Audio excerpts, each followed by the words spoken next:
If you're looking to grow your Pokemon card collection without wasting money or ending up with cards you don't actually care about, then this video is for you. In this video, I'm going to share 8 strategies to help you expand your collection strategically, whether you're just getting back into collecting or looking to level up your game. From targeting the right sets to smart buying habits, these tips will make sure that every card you add counts and might even save you a ton of money along the way.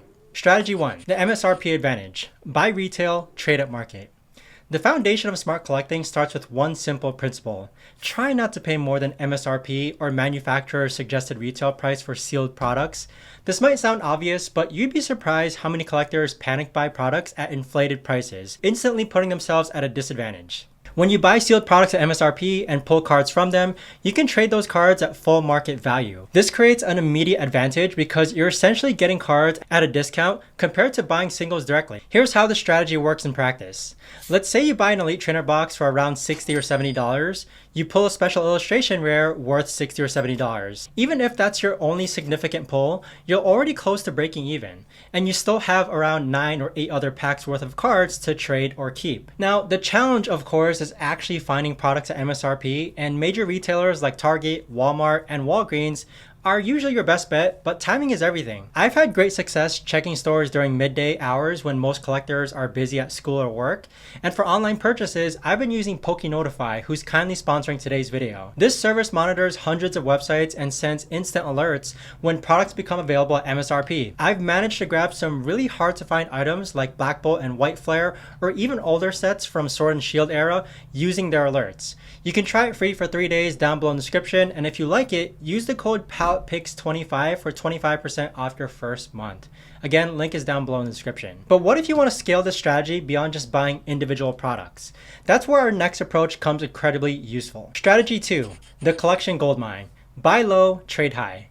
This strategy has been an absolute game changer for my collection, and I regularly browse Facebook Marketplace, offer, and local Facebook groups looking for people selling their entire collections. And I aim to buy these collections at around 70% of market value. I kid you not, right after I'm done filming this video, I'm actually going to meet someone up to buy their collection for around 75% market value. So why do people sell at such a discount though? Usually they're exiting the hobby or basically want to convert their cards into cash quickly. Selling individual cards takes weeks or months, but selling everything as a lot can happen in a single day. This creates opportunities for strategic collectors just like us.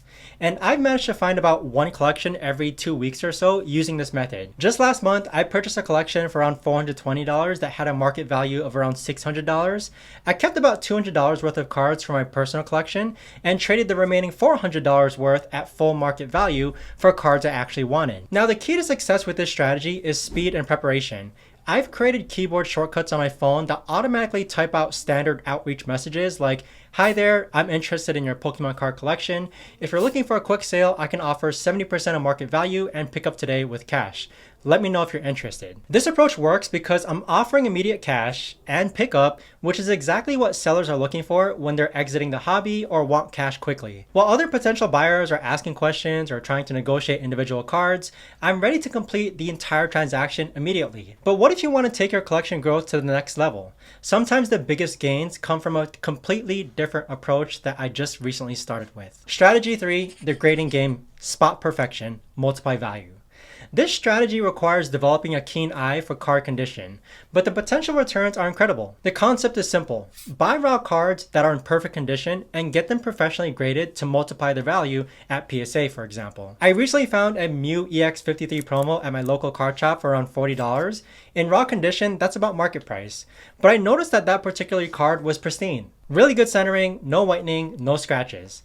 Now, after I get it graded, hopefully it's going to be worth around $400. Okay, so it's still with PSA right now. But the key to this strategy is learning to identify PSA 10 worthy cards before you buy them. You need to check for really good centering, no whitening on the corners or edges, no scratches on the holographic surfaces, and no print lines or other manufacturing defects. Although I recently watched a video from Oyama's trade shop where he actually sent in a card for PSA 10 grading that had print lines and it actually got a 10. But ideally, you want the card to be as perfect as possible. Now, local card shops and card shows are perfect for this strategy because you can physically inspect the cards before purchasing. I always try to use the outside light or my phone light to examine cards under lighting, but Turning them at different angles to spot any imperfections is really important. There's a Mewtwo and Mew GX promo that I bought for $125 that is now worth close to over $1,000 in PSA 10 condition. And the reason why I bought that was because it looked in perfect condition. And also, that's being sent out for grading. However, grading isn't the only way to leverage quality differences in cards. Sometimes the smartest move is to focus on a completely different market. Strategy 4, the quality arbitrage. Japanese cards, English profits. Here's a strategy that I learned from one of my subscribers that really changed how I think about collecting. Focus on Japanese cards for your personal collection while selling English hits for the profit. Japanese Pokemon cards are typically cheaper than their English counterparts, but the quality is often superior, some people may argue. The card stock feels more premium, the colors are more vibrant, and the overall production quality is noticeably better. For collectors who care more about the artwork and quality than the language, Japanese cards offer incredible value. Meanwhile, English cards are much easier to sell and trade in most markets. This creates an interesting arbitrage opportunity. You can rip English packs for fun and the excitement, then sell any valuable English cards you find to fund your Japanese card purchases. For example, if you pull a $100 English special illustration rare, you could sell it and use those funds to buy 2 to 3 equivalent Japanese cards of the same rarity level. You end up with more cards for your collection while still enjoying the thrill of opening packs. Now, the strategy works particularly well if you're building a collection focused on artwork rather than competitive play. Often feature the same beautiful illustrations but a fraction of the cost. But timing can be just as important as the cards you choose to collect. Strategy 5, the release rush. Strike while cards are hot. New set releases create unique opportunities for strategic collectors. When a set first drops, singles prices are typically at their highest point because it's limited and demand is intense. This creates a perfect window for maximizing the value of your pulls. The strategy is pretty straightforward. Participate in newly released sets by buying ETBs or booster boxes, then immediately trade or sell any duplicate singles while prices are at their peak. Cards that might be worth $20 a month after release could be worth $40 to $50 in those first few weeks. I've seen this pattern repeatedly with recent sets. Prismatic Evolution singles were incredibly valuable in the first month after release, then gradually they settled down to lower prices as more product entered the market. Collectors who moved their duplicates quickly captured maximum value. The key is being selective about which sets you target. Not every new release will have the same price trajectory, so focus on sets with strong nostalgic appeal or feature popular Pokemon. Sets like 151 or Prismatic Evolutions tend to maintain their higher single values longer than more generic releases. This timing-based approach works even better when combined with our next strategy. Strategy 6, the fresh pack advantage. MSRP to graded gold. This strategy combines the best elements of buying at MSRP, opening fresh packs, and grading for maximum value. The concept here is that cards pulled directly from sealed products have a really good chance of achieving perfect grades since they haven't been handled by multiple people. When you buy sealed products at MSRP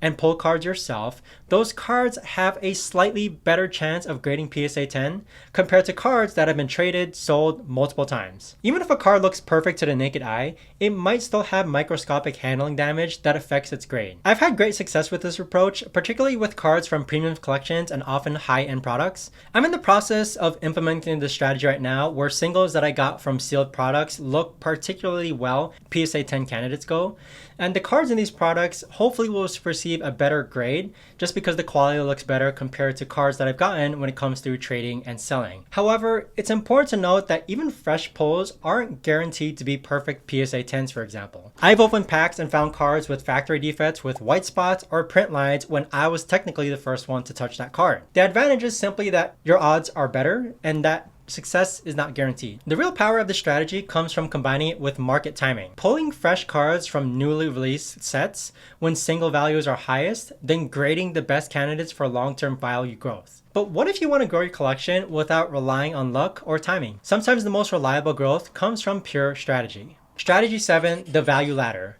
Trading up through smart exchanges. Trading up in value is one of the most challenging but rewarding strategies for collection growth.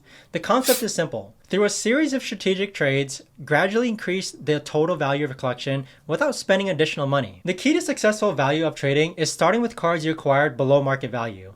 If you buy a $100 card for $70 using our collection buying out strategy, you now have $100 in trade value that only cost you $70. This gives you flexibility to make trades that might seem unfavorable on paper but are actually profitable for you. For example, you might trade that $100 card for $110 worth of cards that the other person really wants.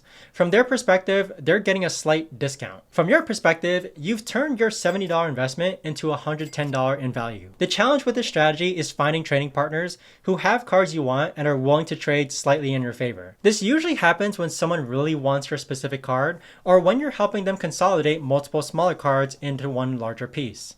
Building relationships in the Pokemon community is crucial for this strategy to work. Regular trading partners who trust you are more likely to make mutual beneficial deals that help both collections grow over time. Now, if you want to learn more about trading up, I do have a video on my channel where you can watch it next. However, if traditional collecting strategies aren't generating the growth that you want, sometimes you need to think out of the box. Strategy 8, the side hustle solution. Fund your passion. This final strategy might seem unconventional, but it's been incredibly effective for my collection growth. Starting a side hustle specifically to fund your Pokemon card collection and grow it. This doesn't have to be complicated or time-consuming. It could be something as simple as selling unused furniture on Facebook Marketplace, offering a service you're already good at online, such as through Upwork or Fiverr, or even creating content about your collecting journey. I actually started this YouTube channel with two goals: helping beginner collectors get back into the Pokemon card hobby, and funding my own Pokemon card hobby itself.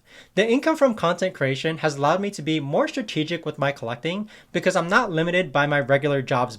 Other collectors I know have used various side hustles, selling vintage video games they no longer play, offering services in their area of expertise, flipping items from garage sales or thrift stores, and creating and selling Pokemon-related crafts or accessories. The possibilities with side hustles are endless, and the beauty of this approach is that it creates a sustainable funding source for your collection that doesn't impact your regular budget. Every dollar earned from your side hustle can go directly towards cards, allowing you to be more aggressive with strategies like buying collections or participating in new releases. If you're interested in learning more about using content to fund your Pokemon collection, comment the word "me" down below and I'll create a dedicated video on that topic.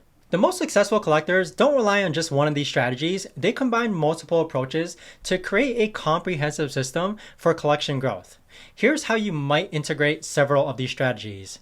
First, you might use PokeNotify or retail hunting to find sealed products at MSRP. Then you might open some of those products for fun while selling or trading duplicates at peak prices. Then you can use profits to buy collections at 70% market value. You can keep the cards you want, trade others at full market value, and you can grade the best candidates from your fresh pulls. You could also reinvest profits into more sealed products or collection purchases. This creates a self-sustaining cycle where each strategy feeds into the others, accelerating your collection growth over time. Remember that growing your collection strategically isn't about spending more money, it's about being smarter with the money you do spend. Whether you focus on one strategy or combine several, the key is consistency and patience. Now, if you want to learn how to actually trade up in value, make sure to watch this video next.